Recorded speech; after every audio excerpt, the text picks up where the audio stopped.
Alejandro Mendoza era el tipo de hombre que aparecía en las portadas de revistas de negocios.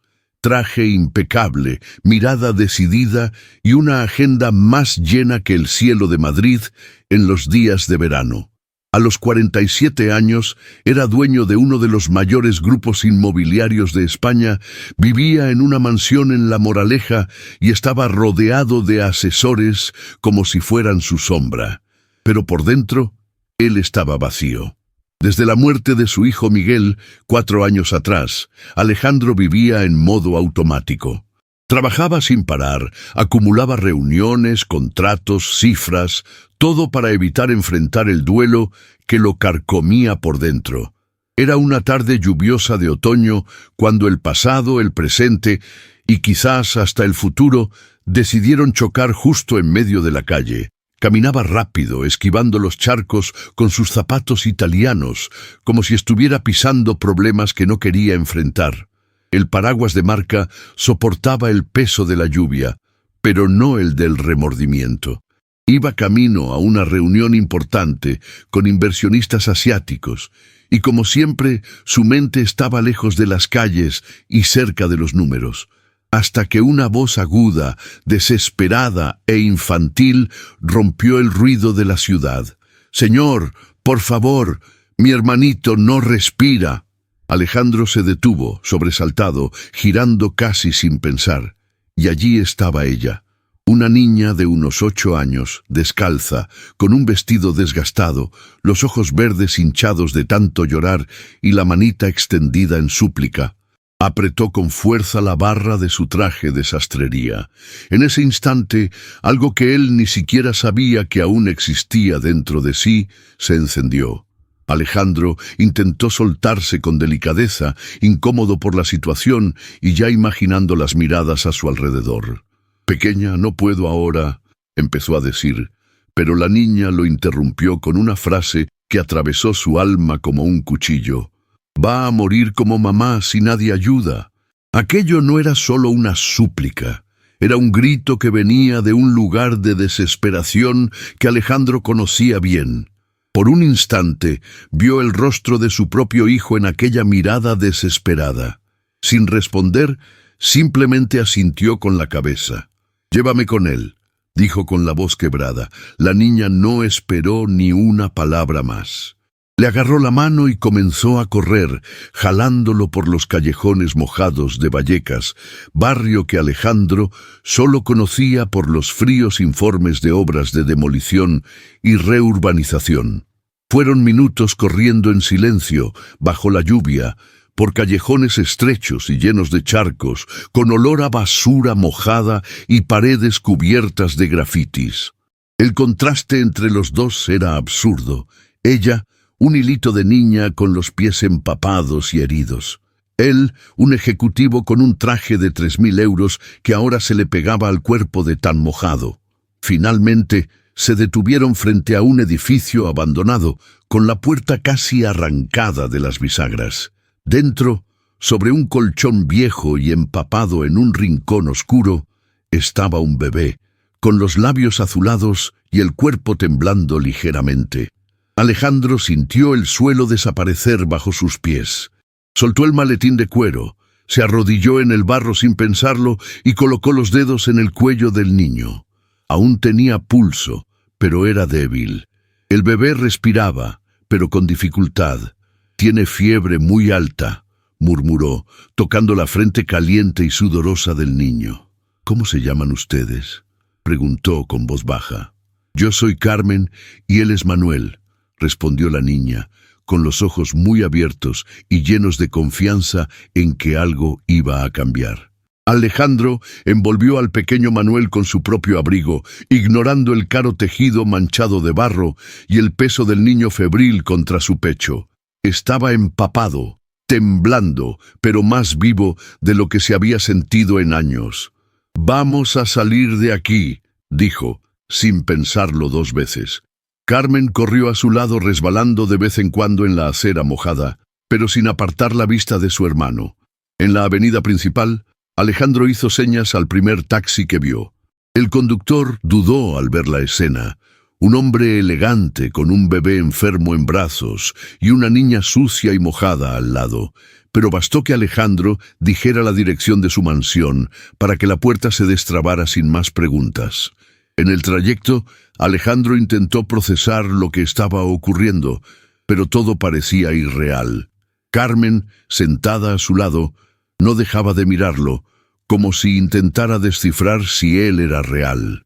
«¿Va a ayudar a Manuel, verdad?», le preguntó en un susurro, con esa voz baja que mezcla miedo y esperanza. Alejandro no respondió de inmediato. Miró al bebé en sus brazos y vio algo familiar, las cejas, tal vez, o la curva de la mejilla. No se parecía a Miguel, pero aquella mirada, aunque inconsciente, despertaba en él recuerdos enterrados. «Sí, Carmen», respondió finalmente. «Voy a ayudar a tu hermano».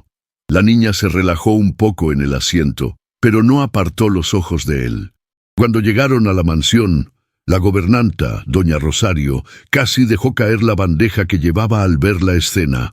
«Madre mía, don Alejandro, ¿qué ha pasado?». «Llama al doctor Martín ahora», ordenó con firmeza. «Este niño tiene fiebre alta y necesita atención urgente». Mientras la señora Rosario corría al teléfono, Alejandro subía las escaleras cargando a Manuel como si fuera su propio hijo.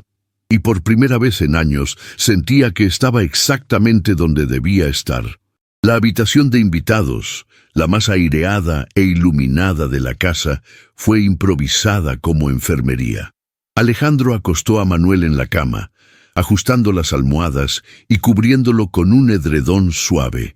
Carmen no se separó de su lado ni un segundo, sosteniendo su diminuta mano con una firmeza que partía el corazón. Minutos después, llegó el doctor Martín, un hombre bajo, de habla rápida y ojos atentos, ya acostumbrado a las urgencias del magnate, pero nunca a algo así. Tras examinarlo, el diagnóstico fue directo: neumonía en etapa inicial, fiebre alta, deshidratación. Tuvo suerte, Alejandro. Si se hubiera demorado un poco más, el desenlace podría haber sido otro, dijo con un tono más personal que profesional. Carmen, sentada en la esquina de la cama, escuchaba todo sin parpadear.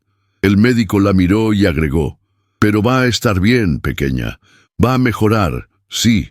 Después de que el doctor se fue, Alejandro se acercó a Carmen, que seguía allí, rígida, como si no pudiera relajarse ni con la noticia de que su hermano estaba fuera de peligro. «¿Quieres comer algo?», le preguntó, intentando suavizar el momento. «No tengo hambre», respondió ella en voz baja, pero el sonido de su estómago traicionó su respuesta.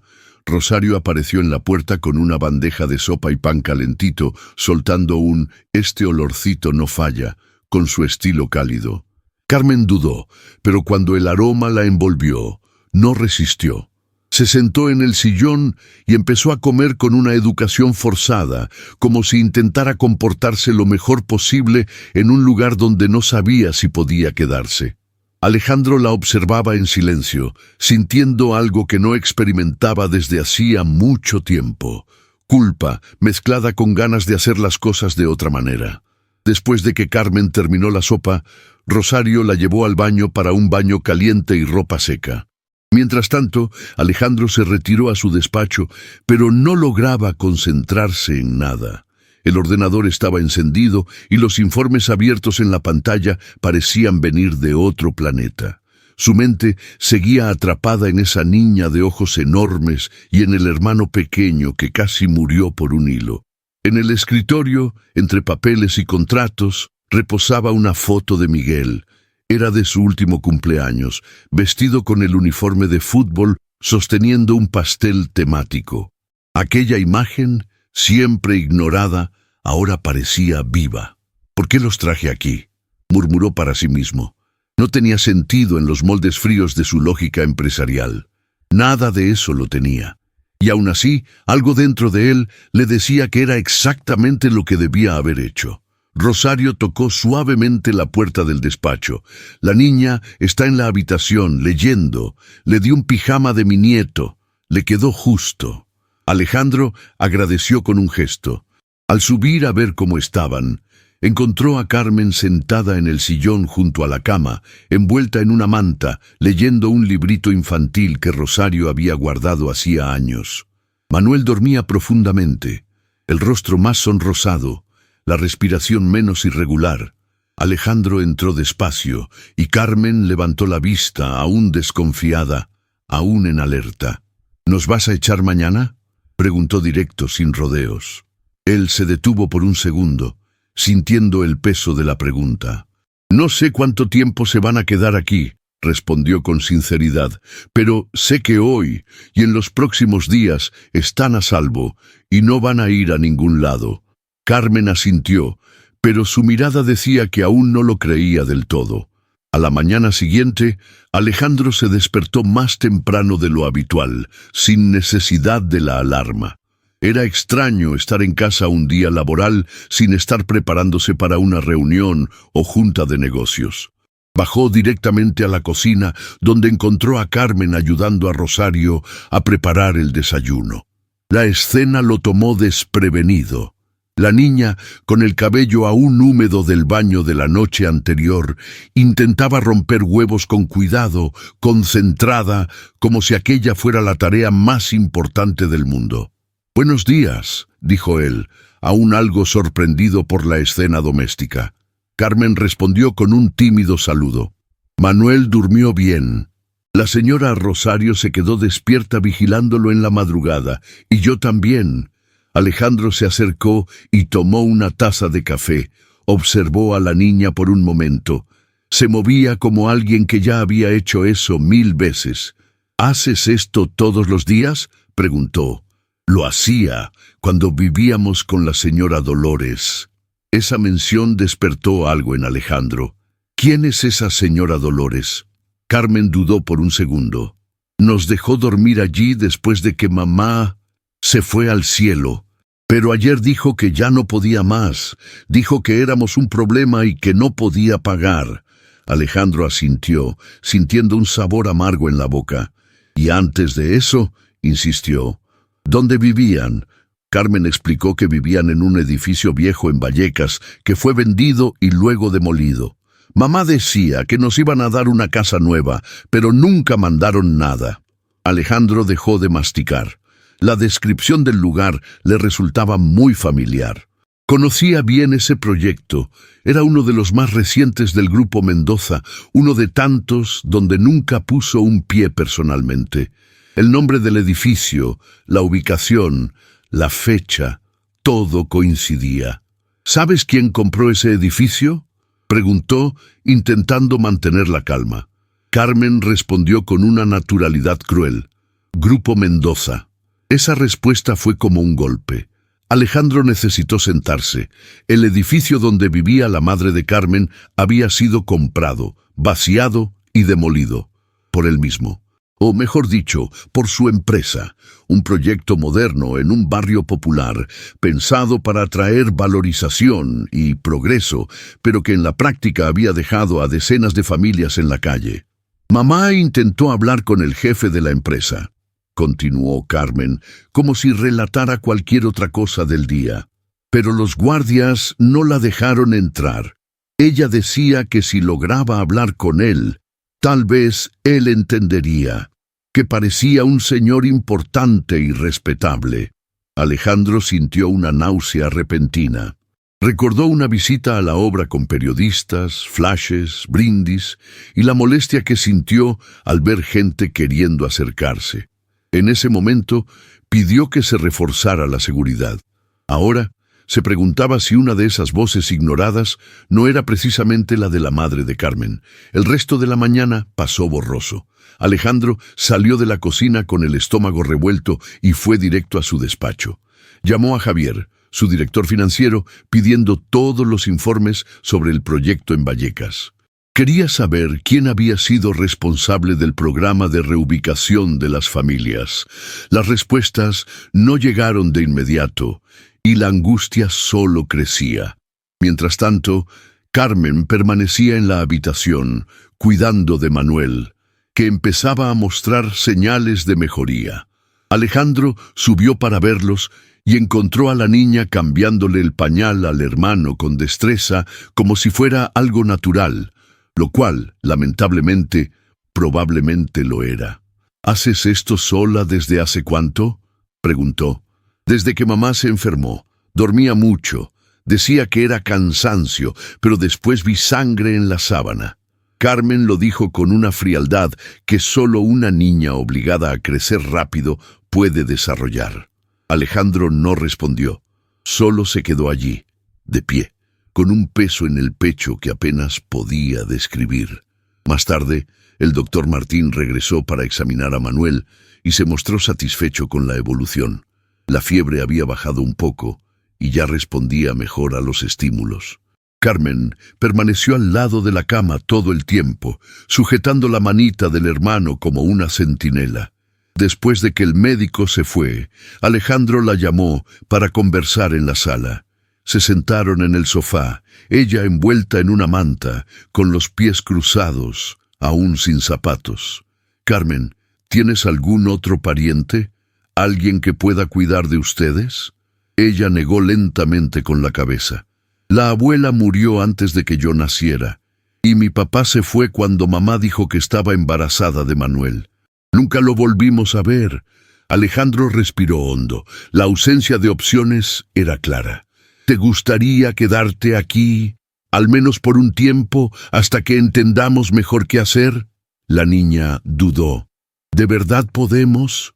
¿No vamos a estorbar? No estorban en absoluto, pequeña, respondió él, con un nudo en la garganta. Mientras tanto, Rosario montaba un rincón especial para los niños en la habitación de invitados. Juguetes limpios, una cuna improvisada, mantas suaves. No pidió permiso para hacerlo, simplemente lo hizo. Y en el fondo, Alejandro agradecía por ello. La casa empezaba a tener otra energía, aunque él no quisiera admitirlo.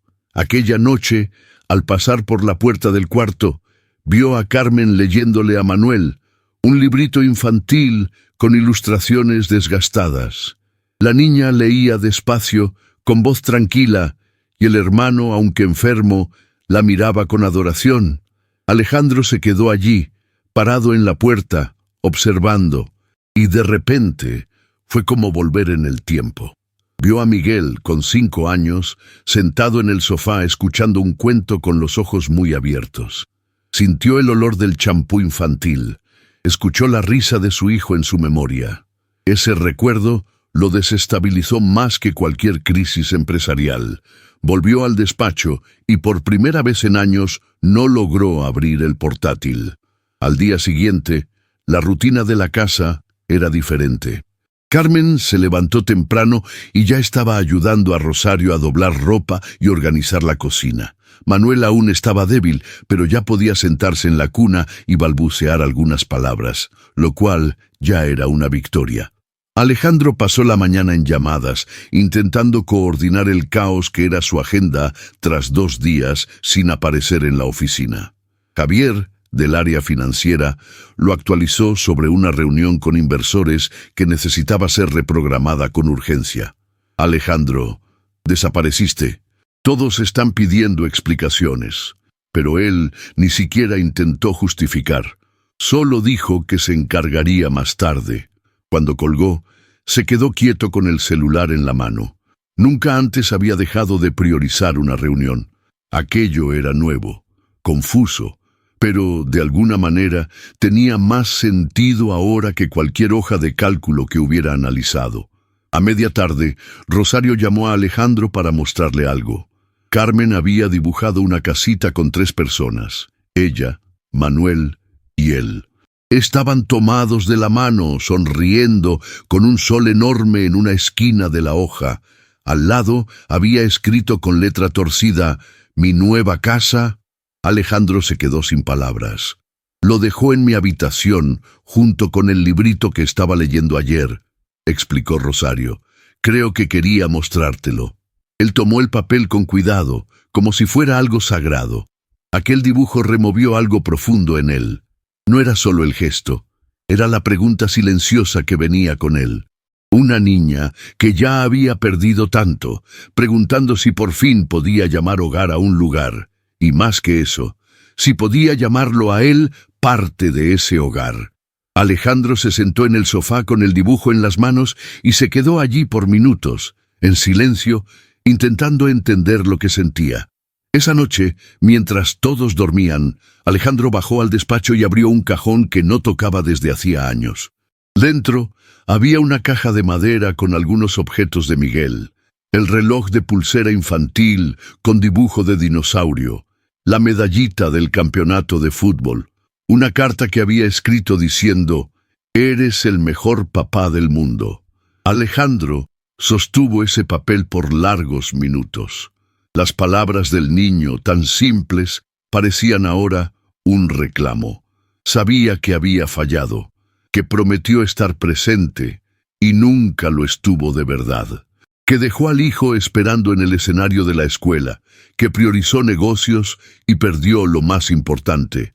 Y ahora, dos niños que no tenían a nadie dormían en su casa, confiando en él. ¿Qué iba a hacer con eso? A la mañana siguiente, Carmen estaba más a gusto.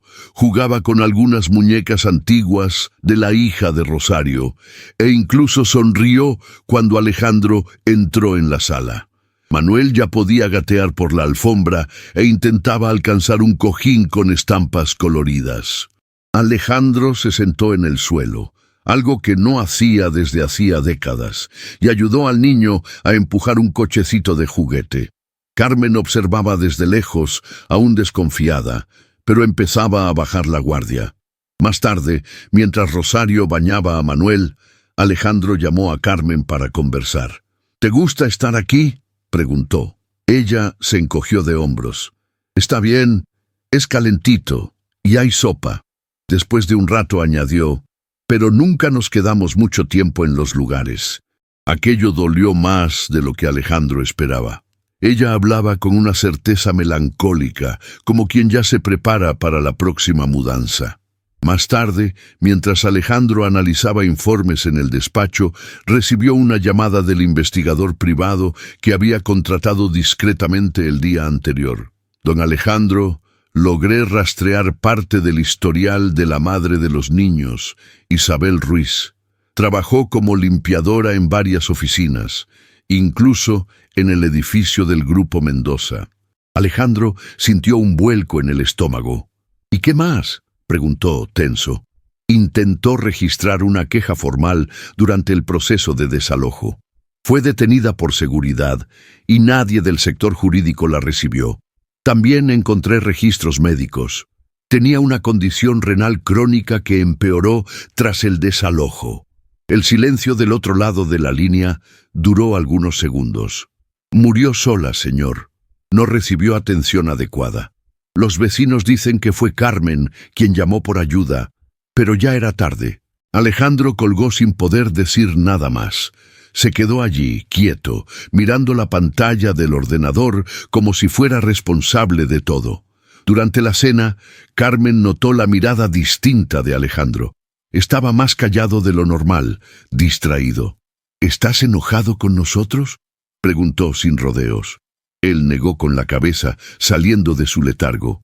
«No, pequeña, estoy enojado conmigo mismo». Ella no insistió. Pero esa noche, cuando Rosario fue a ver si los niños dormían, encontró a Carmen despierta, abrazada a su hermano, y a Alejandro sentado en el sillón de la habitación con los ojos enrojecidos. «Era muy buena, Rosario, muy buena», susurró. «Y yo destruí su vida sin siquiera saberlo». Rosario le puso la mano en el hombro firme. «No puedes cambiar lo que hiciste, pero puedes decidir qué vas a hacer ahora». Alejandro se quedó allí, en silencio, viendo dormir a los dos hermanos.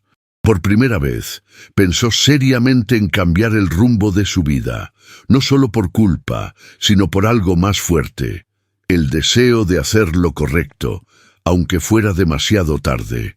A la mañana siguiente, Alejandro llamó a su abogado personal y pidió una reunión urgente.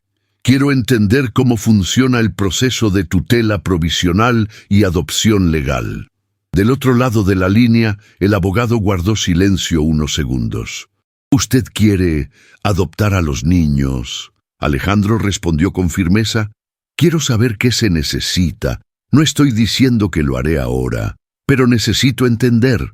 Mientras tanto, en la sala, Carmen jugaba con bloques de construcción, usándolos para hacer una casa que no se cae con el viento, como ella misma explicó.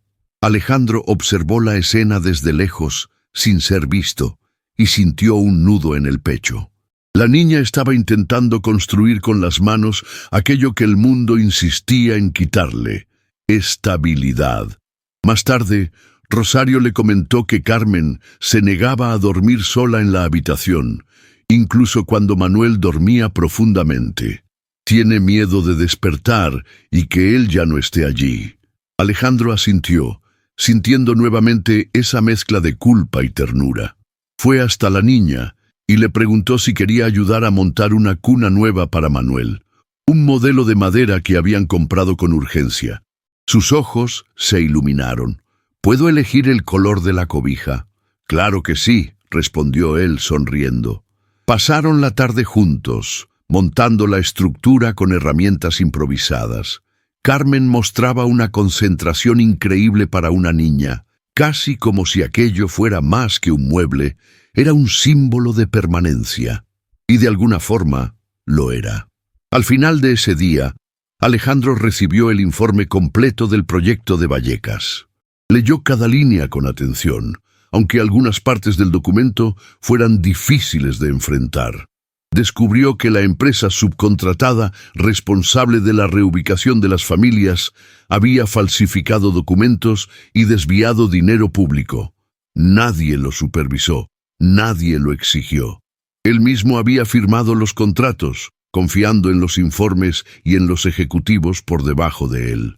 El nombre de Isabel Ruiz figuraba entre las personas que oficialmente habían rechazado la propuesta de reubicación. Alejandro sintió deseos de golpear el escritorio. Sabía que eso era mentira. Sabía ahora que ese rechazo no existió. Lo que existió fue indiferencia, la suya. Al día siguiente, Alejandro llamó personalmente a la trabajadora social encargada del área de protección a la infancia. Pidió una reunión presencial y fue directo al punto. Quería saber cuáles serían los trámites para mantener legalmente a los niños bajo su cuidado sin que fueran enviados a un albergue o adoptados por otra familia. La asistente, una mujer práctica y directa, le advirtió: «Estas cosas no se resuelven con dinero, señor Mendoza. Involucran vínculos reales, estabilidad emocional, evaluaciones continuas. Es un proceso largo y sensible». Él asintió. «Lo sé, pero estoy dispuesto a hacer lo que sea necesario». Del otro lado de la mesa, la mujer lo observó con una mirada mezcla de escepticismo y curiosidad. «Veremos», fue lo único que dijo. Y así, sin promesas, comenzó un proceso que Alejandro sabía que sería mucho más difícil que cualquier negocio millonario que hubiera cerrado. De vuelta a casa, Alejandro encontró la sala llena de juguetes improvisados. Carmen había construido una especie de fuerte con cojines y Manuel estaba dentro, riendo a carcajadas. Rosario observaba todo con una sonrisa, pero al ver a Alejandro le hizo una señal con la cabeza. Como quien dice: «Están bien, pero te necesitan presente». Él se acercó despacio y se unió al juego. Fingió ser un monstruo tratando de invadir el castillo, y los dos rieron hasta no poder más. Por primera vez, Alejandro se vio allí, agachado en el suelo con dos niños, sin traje, sin celular, sin hojas de cálculo, y se dio cuenta de lo bien que le hacía aquello. Era como volver a aprender a vivir, ladrillo por ladrillo. Más tarde, cuando los niños ya estaban en pijama, Carmen llamó a Alejandro en el pasillo. «¿Te vas a ir mañana?», preguntó, bajito. «No», respondió él agachándose. «¿Por qué piensas eso?». Ella se encogió de hombros. «Los adultos siempre se van».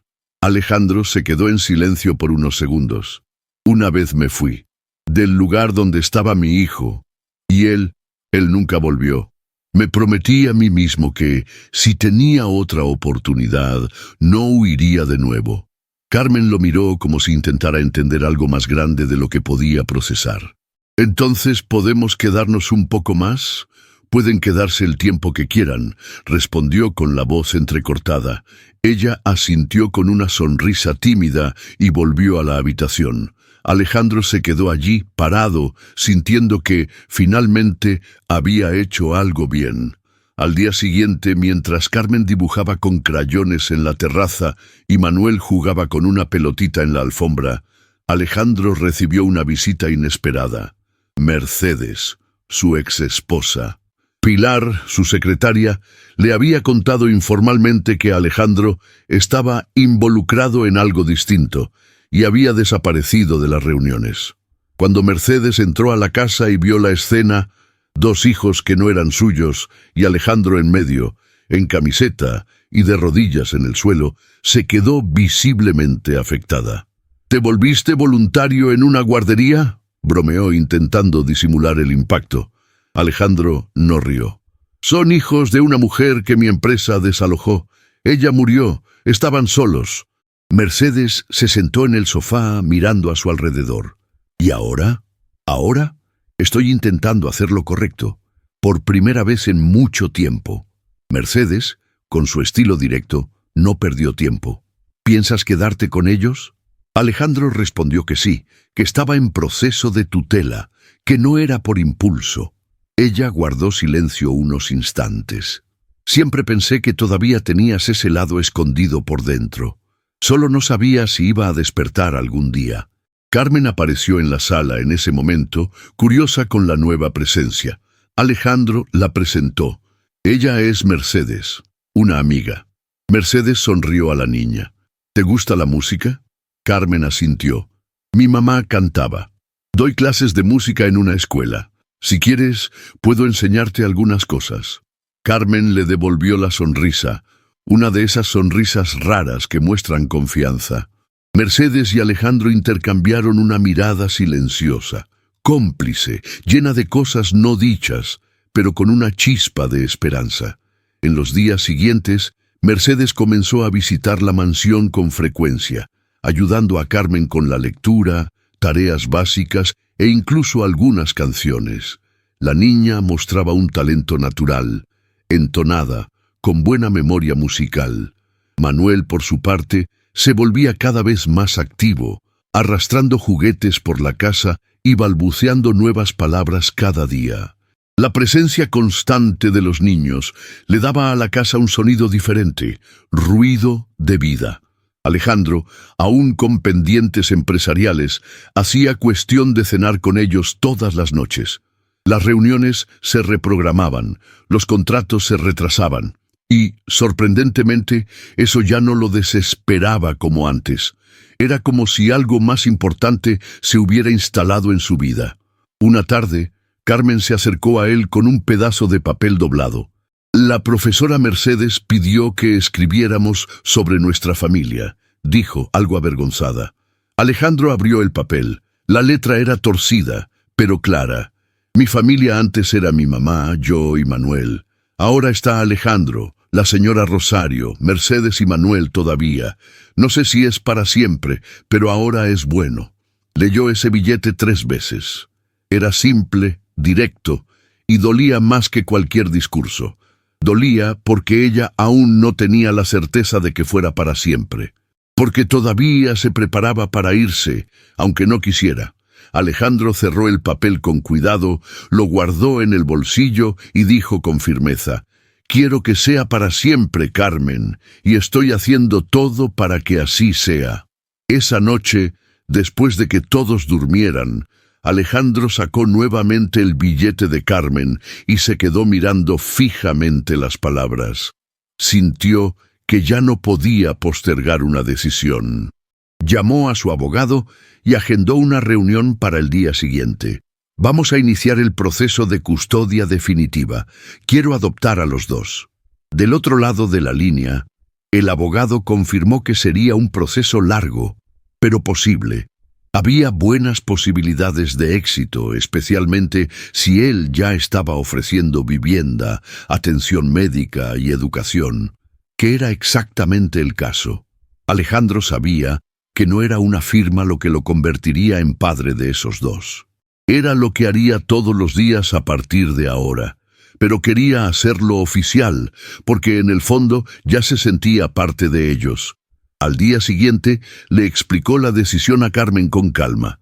Se sentaron en el jardín, con Manuel jugando cerca de ellos.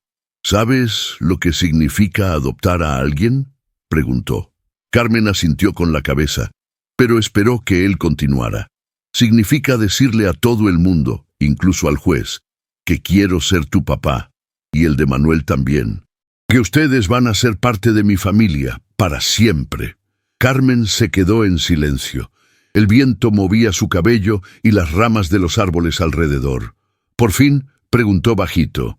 Aunque me equivoque, aunque me enferme, aunque grite.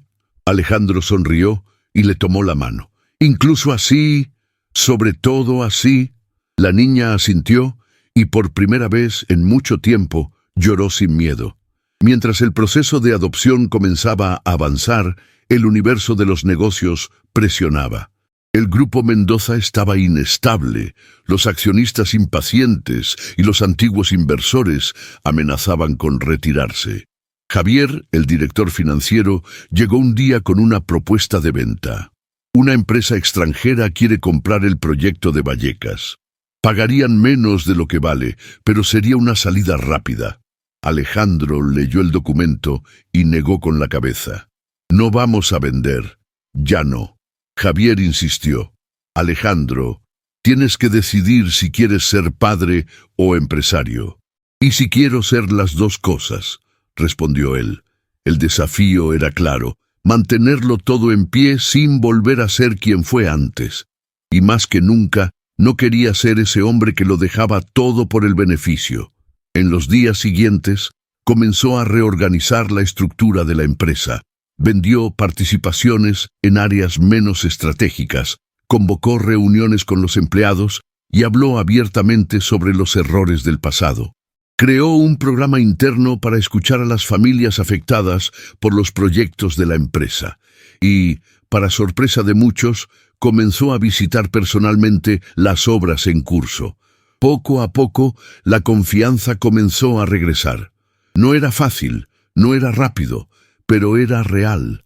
En casa, Carmen seguía todo con atención. «¿Trabajas mucho, verdad?», preguntó una noche. «Sí, pero ahora también regreso a casa». Y eso, para Carmen, marcaba toda la diferencia. Ella no entendía de fusiones, acciones ni reestructuraciones, pero sabía reconocer cuando alguien estaba presente, y eso, para ella, era lo que importaba. El tiempo pasó rápido. En pocos meses, Carmen ya asistía regularmente a la escuela y comenzaba a hacer amigos. Era tímida pero curiosa, y Mercedes decía que tenía una inteligencia emocional fuera de lo común. Manuel, por su parte, daba trabajo, saludable, listo y siempre intentando escalar donde no debía. Rosario lo seguía por la casa con un ojo entrenado de abuela experta, refunfuñando, pero visiblemente encantada con el pequeño. Alejandro mantenía su rutina dividida entre la empresa y el hogar. Ya no era el ejecutivo obsesionado de antes, pero tampoco era un hombre desconectado de la realidad. Empezaba a encontrar un equilibrio, aunque imperfecto. Las prioridades estaban claras, y eso ya lo cambiaba todo. Una noche, Carmen apareció en la sala con un cuaderno en la mano. «Tengo que presentar un trabajo sobre mi familia. ¿Puedo hacerte unas preguntas?». Alejandro sonrió y le hizo una seña para que se sentara a su lado en el sofá. «Claro, dispara». Ella se acomodó, tomó un bolígrafo y preguntó: «¿Cuál es tu comida favorita?». Él pensó un poco. «La lasaña de Rosario». Ella rió. «Igual que yo». «¿Color favorito?». «Azul». «¿Cuántos hermanos tienes?». «2. Uno murió cuando yo era adolescente». Carmen anotaba todo con cuidado. Por fin se detuvo, lo miró y preguntó con seriedad: «¿Tú crees que eres un buen papá?». Alejandro se congeló por un segundo. Luego respondió honesto. Creo que estoy intentando serlo. Cada día. Carmen sonrió, satisfecha con la respuesta, y volvió al cuaderno. Está bien así. El fin de semana siguiente, Alejandro preparó una sorpresa. Una pequeña fiesta de cumpleaños atrasada para Carmen. Invitaron a Mercedes, algunos compañeros de la escuela, y Rosario hizo un pastel de chocolate con brigadeiro, tal como Carmen había descrito en una conversación casual. La decoración era simple, pero llena de cariño. Globos, papel de colores, un cartel con su nombre escrito a mano por Alejandro. Cuando Carmen entró en la sala y vio todo aquello, se detuvo en la puerta, en estado de shock. ¿Es para mí?, preguntó, incrédula. Sí, feliz cumpleaños, pequeña. Caminó despacio, como si temiera que todo desapareciera de repente. Cuando Alejandro la abrazó, apoyó la cara en su pecho y dijo, con la voz quebrada, «Nunca tuve una fiesta». Durante la celebración, Carmen no soltó a su hermano ni un segundo. Incluso jugando con sus compañeros, de vez en cuando iba hasta Manuel para asegurarse de que estaba bien.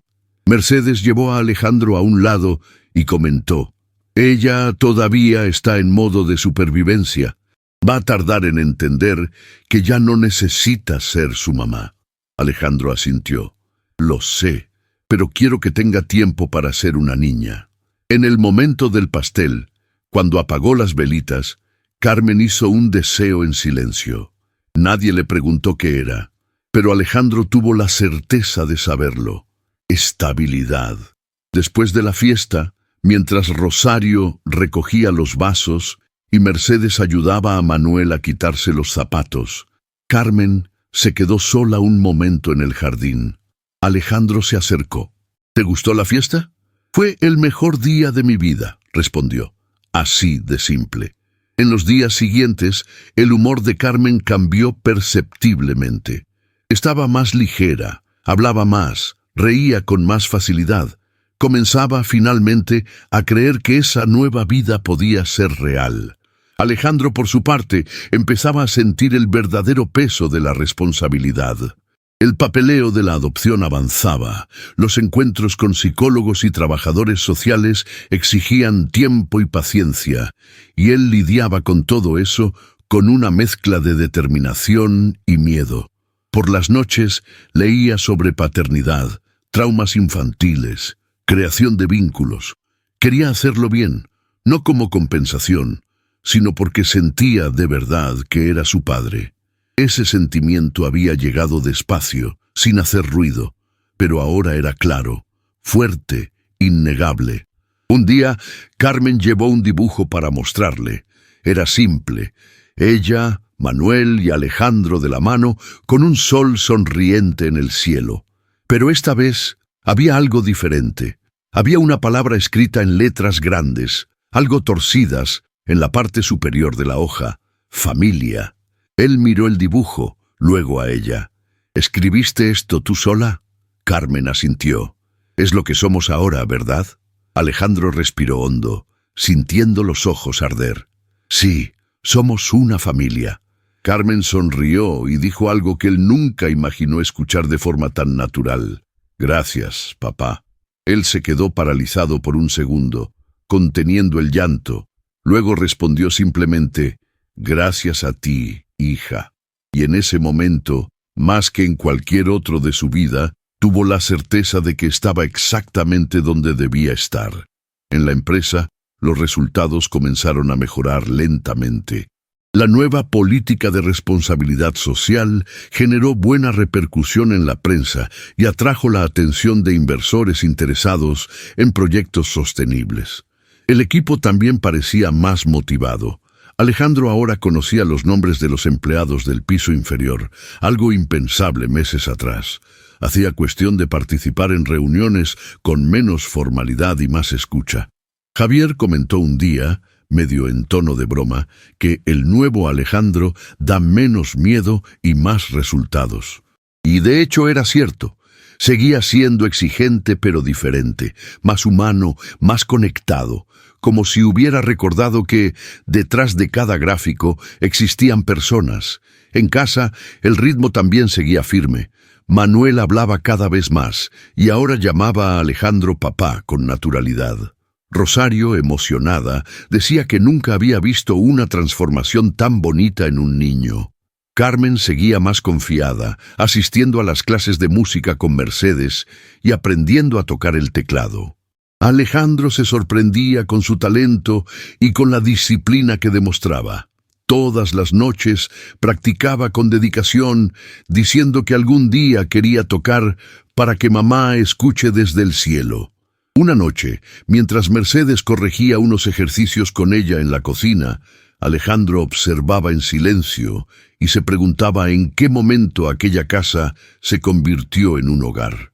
No supo precisar, pero sabía con certeza que nunca más quería que fuera diferente. Una tarde lluviosa de otoño, similar a aquella en que todo comenzó, Alejandro recibió la llamada que confirmaba oficialmente la conclusión del proceso de adopción. La voz del abogado al otro lado de la línea era protocolaria, pero él apenas escuchó los detalles. Solo podía pensar en cómo se lo contaría a Carmen y Manuel.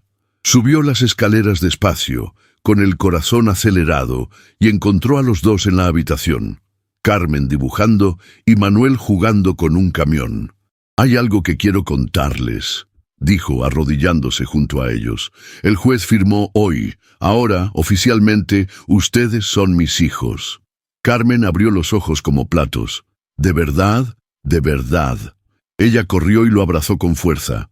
Manuel, sin entender mucho, imitó a su hermana y se colgó de su cuello con una carcajada. Esa noche, Rosario preparó una cena especial. Mercedes trajo un pastel improvisado y todos brindaron con jugo y sonrisas. Alejandro miraba todo eso con un nudo dulce en el pecho. Era extraño pensar que meses atrás vivía solo en una mansión silenciosa y ahora no pasaba un día sin oír risas, llanto, canciones o pasos apresurados de niños. Cuando todos se preparaban para dormir, Carmen fue hasta su oficina. «Papá, ¿puedo preguntarte algo?» «Claro, podemos poner el nombre de mamá en una foto nuestra, para que sepa que todavía es parte». Alejandro sonrió y asintió. «Siempre será parte, Carmen. Siempre». Y juntos, esa noche, eligieron la mejor foto de los tres para colocar en un marco con el nombre de Isabel escrito abajo, como un recordatorio de quién unió a aquella familia. Con el pasar de las semanas, Alejandro comenzó a notar que, incluso con toda la felicidad que ahora llenaba su casa, había algo que aún necesitaba enfrentar: la tumba de Miguel. Desde el entierro nunca había vuelto allí. Era como si lo evitara para no tener que encarar su propia culpa. Un sábado por la mañana decidió que había llegado el momento. Mercedes lo acompañó en silencio. En el cementerio se detuvo frente a la lápida sencilla con el nombre de su hijo grabado en letras pequeñas. El aire pesaba. «Hola, campeón», murmuró. «Tardé en venir, no porque te haya olvidado, sino porque no sabía si merecía mirarte a los ojos». Se quedó allí unos minutos, sin poder decir nada más. Mercedes le sostuvo la mano y por primera vez en mucho tiempo, él lloró sin esconderse.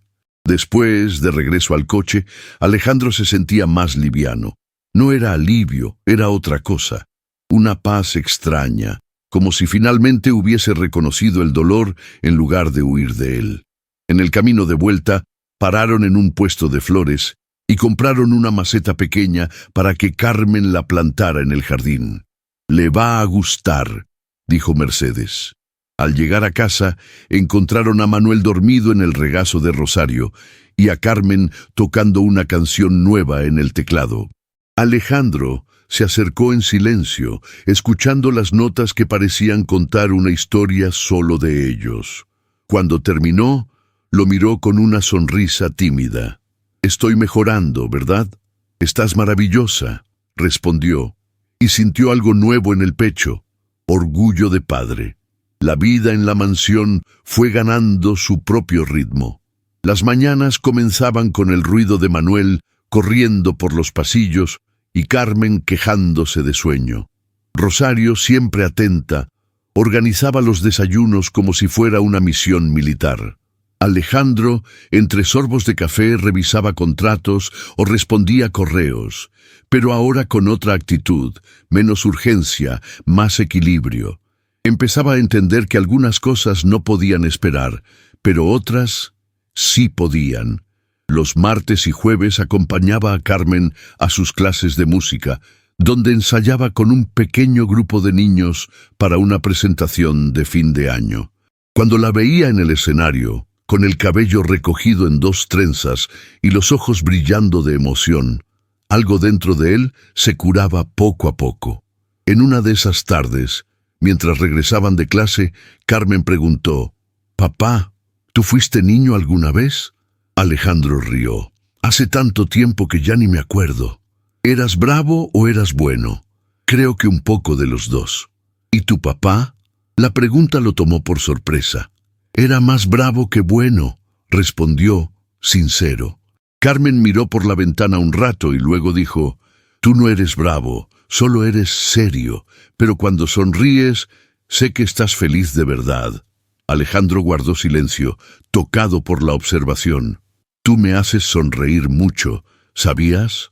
Y en ese momento, entre el ruido del coche y el atardecer, se dio cuenta de que esos pequeños diálogos eran más importantes que cualquier reunión que hubiese tenido en su vida. El día de la presentación de fin de año, la escuela estaba llena. Padres con flores, madres acomodando los uniformes de sus hijos, profesores intentando organizar el caos infantil. Alejandro llegó con Mercedes, Rosario y Manuel a cuestas. Carmen, entre bastidores, estaba nerviosa. «¿Y si me equivoco?», susurró cuando él fue a verla. «Si te equivocas, te aplaudimos más fuerte todavía», respondió, acomodando un mechón de su cabello. Ella asintió, respiró hondo y subió al escenario. Cuando se encendieron las luces y el coro comenzó a cantar, Alejandro no pudo apartar los ojos de ella. No era solo por su voz afinada o su forma delicada de seguir los gestos. Era porque, en ese instante, veía a una niña que había sobrevivido a tanto, siendo simplemente una niña. Después de la presentación, mientras todos se agolpaban en el vestíbulo, Carmen corrió hacia él. «Te vi allá. Estabas sonriendo». «Claro que sí, brillaste», dijo, agachándose para abrazarla. Manuel aplaudía desde el regazo de Mercedes, sin saber muy bien por qué era la celebración. Rosario tomó fotos de todos juntos, que después imprimirían para colocar en la pared del salón. Esa noche terminó con pizza, risas y un nuevo tipo de cansancio. Ese bueno, de quien vivió algo importante. Carmen, antes de dormir, dejó un papelito en la puerta de la habitación de Alejandro. «Gracias por no faltar». Él leyó eso antes de apagar la luz y sintió un nudo en la garganta. Tal vez, pensó, esa fuera la mayor victoria de su vida. Los meses siguientes trajeron nuevos desafíos. La empresa aún enfrentaba inestabilidad y Alejandro tuvo que tomar decisiones difíciles, incluso despedir a personas que habían trabajado con él durante años. No fue fácil, pero esta vez se aseguraba de conocer las historias detrás de cada credencial. Ofrecía paquetes justos, recolocación y apoyo psicológico. El nuevo programa social del Grupo Mendoza también comenzó a tomar forma. Construyeron viviendas populares, reformaron escuelas en barrios periféricos y crearon becas de estudio. Alejandro asistía a inauguraciones, daba entrevistas, explicaba que no se trataba de caridad, sino de reparación. Parte de la prensa dudaba de su cambio, pero quienes convivían con él sabían, era real. En casa, el ambiente seguía siendo ligero. Mercedes pasaba cada vez más tiempo con ellos, y aunque ninguno de los dos ponía nombre a lo que vivían, era evidente que algo se había reconstruido allí. A veces, él se despertaba y la encontraba en la cocina, preparando panqueques con Carmen. Otras veces, era ella quien recogía a Manuel de la guardería cuando él se retrasaba en alguna reunión. Rosario observaba todo con esa mirada de quien ya lo ha visto todo y solo comentaba, sonriendo: «Esta casa volvió a tener alma». Alejandro asentía. No sabía lo que traería el futuro, pero sí sabía que, después de todo, había algo de lo que nunca más renunciaría: estar presente. Una tarde de domingo, mientras arreglaban el jardín, Carmen le preguntó algo que lo tomó desprevenido. «¿Tú crees que a mamá le habrías caído bien?». Él guardó silencio unos segundos y luego respondió en voz baja: «Creo que al principio no. Habría tenido razón para desconfiar, pero tal vez con el tiempo, sí». Carmen asintió. Ella decía que todos tienen partes buenas, algunas solo están escondidas. Alejandro la miró con una mezcla de orgullo y dolor. «Tú tienes mucho de tu mamá, ¿sabías?». Ella sonrió. «Rosario también dice eso». La niña volvió a arrancar hierbas con sus manos pequeñas, concentrada como si estuviera organizando el mundo a su alrededor. Alejandro se sentó a su lado y la ayudó, en silencio. Sabía que ciertas respuestas no llegaban con palabras, llegaban con tiempo, con gestos, con constancia.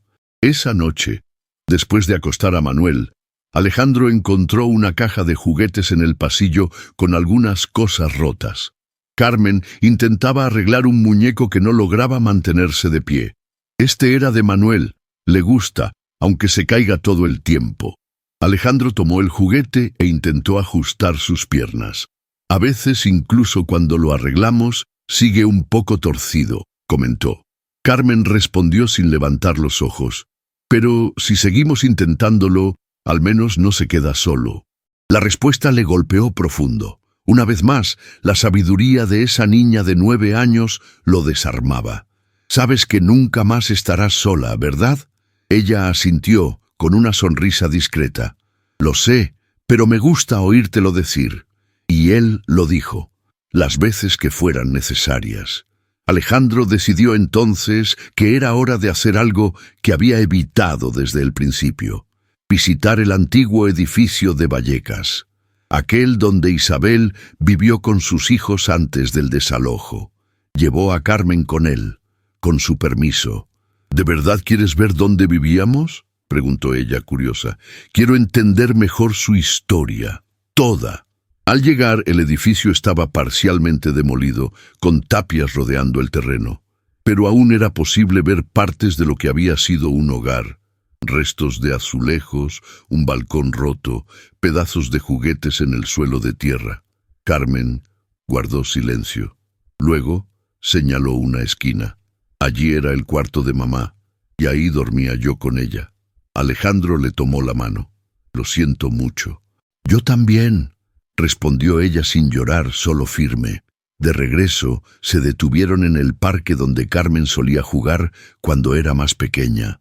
Ella corrió hasta uno de los columpios y se quedó allí unos minutos. Luego miró hacia él y preguntó: «¿Por qué quisiste ayudarnos, aunque no nos conocías?».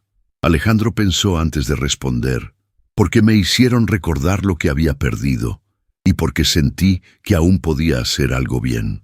Carmen se balanceó lentamente. «¿Entonces nosotros también te ayudamos?». «Más de lo que imaginan». La niña sonrió. «Mamá decía que ayudar a los demás también nos ayuda a nosotros, pero yo no lo entendía. Ahora lo entiendo». Alejandro asintió. Estaba cansado, pero en paz. Por primera vez en años, sintió que había cerrado un ciclo. La semana siguiente, Alejandro fue invitado a hablar en un evento sobre responsabilidad social empresarial, algo que, meses atrás, habría rechazado automáticamente. Pero ahora, con todo lo que había vivido, sentía que tenía algo real que decir. Subió al escenario sencillo, encaró al público y comenzó con una frase que sorprendió: «Vine a contar cómo lo perdí todo y gané más de lo que imaginaba». Habló de la madre que fue desalojada, de los niños que encontró en la calle, de la empresa que casi quiebra y de la familia que construyó sin haberlo planeado. No usó gráficos ni cifras, Solo historias. Al final, fue ovacionado. Pero más importante aún, recibió un mensaje al celular, simple y directo. Hoy no faltaste, estamos orgullosos. Carmen. De regreso a la mansión, encontró a los tres en la sala. Mercedes, Rosario y Carmen, viendo una película tonta con Manuel dormido en el regazo de su hermana. Se sentó en el sofá con ellos, tiró de una manta y se acomodó allí, en el medio. Mercedes entrelazó sus dedos con los de él, sin decir nada. Alejandro cerró los ojos por un instante y se permitió simplemente sentir. Aquella casa, que por tanto tiempo fue solo un lugar bonito y vacío, ahora era refugio. Aquellas personas que llegaron por casualidad, ahora lo eran todo. Y él, que creía que ya había vivido lo suficiente, apenas estaba comenzando una nueva historia.